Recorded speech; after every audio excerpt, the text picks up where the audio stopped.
jewelry has always fascinated and awed mankind. The seductive allure of gold and precious stones has persisted over the ages. Involving elemental and eternal human conditions, its use has become a means of releasing us to fantasize about ourselves and our world.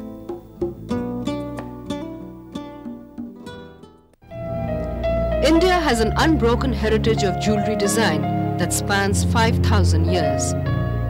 It was in the Mughal era that Indian jewelry really came of age. With the best craftsmen at their beck and call, no fantasy was too great for material form.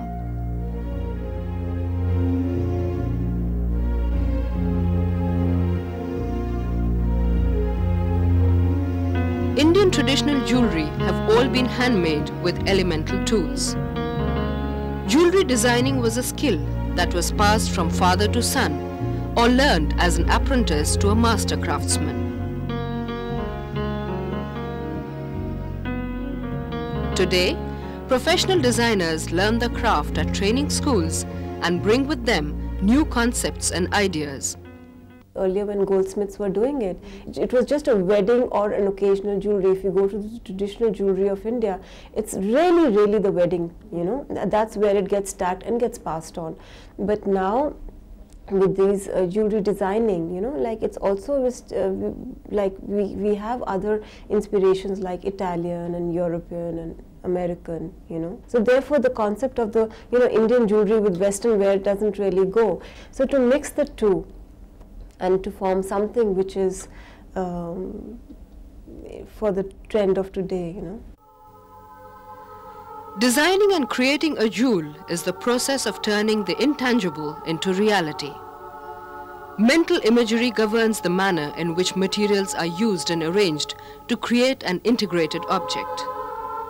Many factors influence this process.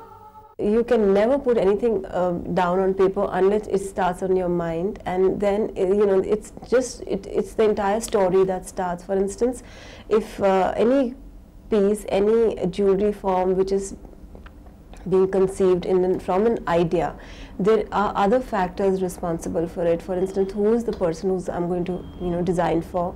Why? When is she going to wear it? What is her age group? What is her budget? You know, all those things. We call it the psychographics and the demographics, how old the people are, what kind of jewelry they want to wear, and what is the budget, and whether they're working or they're going to be at home, and what is the occasion they want the jewelry for. After all that, keeping all that in mind and the kind of technique that is going to fit in, then we start designing. Jewelry design can be described as the marriage of thought to process. It involves a person's ability to select, focus upon, and capture mental images from various sources of inspiration.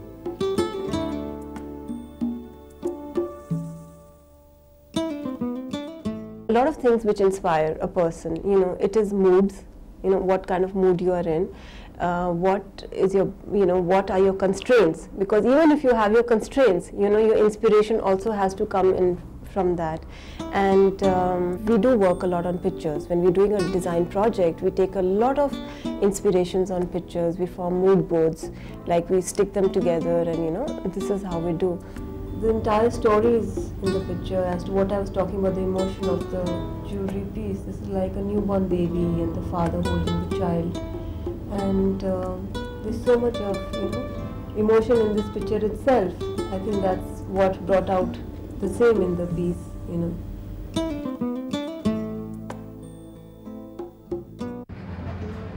The process between mental conception and physical realization of the work involves the translation of the design from paper into actual material. The basic process is like, again, which is conception of a design. We start with the conception of a design. We put it on the form, we put it on paper, and then we take out a photocopy, which is like a line drawing, and then this goes, you know, and we do work with what is available to us. For instance, what is my stock of diamonds? What is the stock of metal available? We start with that. Then the line drawings, they go down, the stones are sorted accordingly. Then it's given to the production supervisor. He gives it, you know, to the karigars, and then they start making it. And we have to follow the design till the craftsperson and explain to him that this is the drawing and this is what we want, so that there is no confusion, and right from the beginning we can have the right product according to the design. The greater part of the jewellery produced today is created by technical means practiced for centuries. The shape and functions of hand tools has changed little. But now, machine technology has begun to play a major role. Handmade jewelry is the traditional form of making jewelry. Machine comes in where we have casting techniques, and it's much quicker. For instance, if I want to get one piece made and it's casted, I can have 100 or 200 or 500, how many ever pieces I want. There are advantages of handmade pieces, and plus a lot of care, and the more precision that would also be going into it, whereas casted piece is you churn out more pieces. It doesn't, though it has a design element, but handmade would have one of its kind element, In the act of creating a piece of jewellery, several interrelated concepts operate simultaneously. The ability to recognize and understand these concepts and the process involved is something every designer has to develop. Also important is the ability to visualize the finished work in its ultimate state. Ability to visualize very well, ability to render very well, so that the next person can understand what is in your mind, because eventually it has to be translated into product. So that is a basic thing.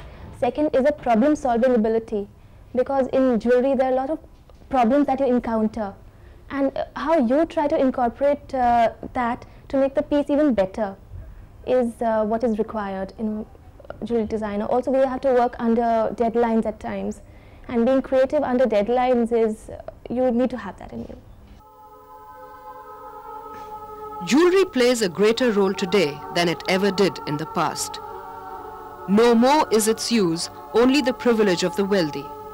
It is a portable, intimate art which can be worn and enjoyed by many.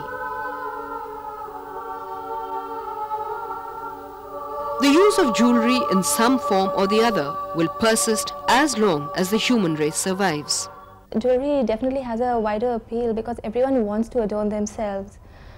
And everyone would like to, if you talk about in terms of precious jewelry, everyone would like to have at least 1 or 2 pieces of jewelry, and in that case design is really important.